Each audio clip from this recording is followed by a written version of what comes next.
আজি তোমালোকৰ লগত এইটো ভিডিঅ'ত আলোচনা কৰিম সেকেন্ড ইউনিট টেষ্টৰ 2024 জেনাৰেল ম্যাথমেটিক্স অৰ্থাৎ গণিতৰ এতিয়াও যাৰ ডিস্ট্ৰিক্টত বা যাৰ স্কুলত এতিয়া পৰীক্ষা হোৱা নাই এই প্ৰশ্ন কাকতখন তোমালোকৰ কাৰণে বহুত ইম্পৰ্টেন্ট হয় তোমালোকৰ 4টা চেপ্টাৰ আছিল সিলেবাছত তো সমান্তৰ প্ৰগতি 5 নম্বৰ চেপ্টাৰ আৰু তোমাৰ অংকন আছিল 11 নম্বৰ চেপ্টাৰ আৰু বৃত্ত সম্বন্ধীয় কালি 12 নম্বৰ চেপ্টাৰ আৰু তোমাৰ পৰিসংখ্যা এটো আছে 14 নম্বৰ চেপ্টাৰ এগিৰা চেপ্টাৰৰ পৰা ইয়াত 45 মাৰ্কৰ কোৱেশ্চন হয় এই কোৱেশ্চনখনত তোমালোকৰ 5টা এমসিকিউ দিয়া আছে আৰু এমসিকিউ কিটা মই টিক চিন দি দিছো শুদ্ধ কাৰেক্ট অপচন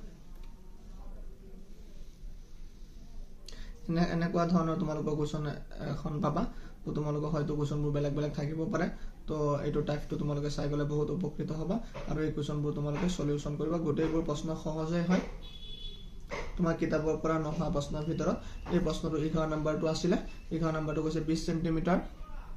পৰিধিযুক্ত ইয়াতে চাই লোৱা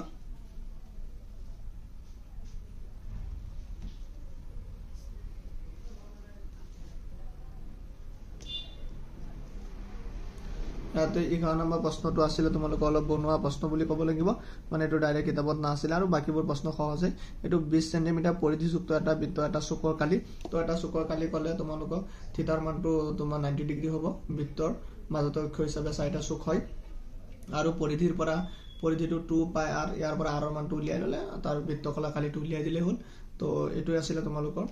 প্ৰশ্ন কাকতখন তো তোমালোকে এটো নিশ্চয় সলভ কৰিবা আৰু তোমালোকৰ কাৰণে বহুত উপকৃত হ'ব এনেকুৱা প্ৰশ্নটো এনেকুৱা টাইপৰ কোৱেশ্চনে আহিব তোমালোকৰ থ্যাংক ইউ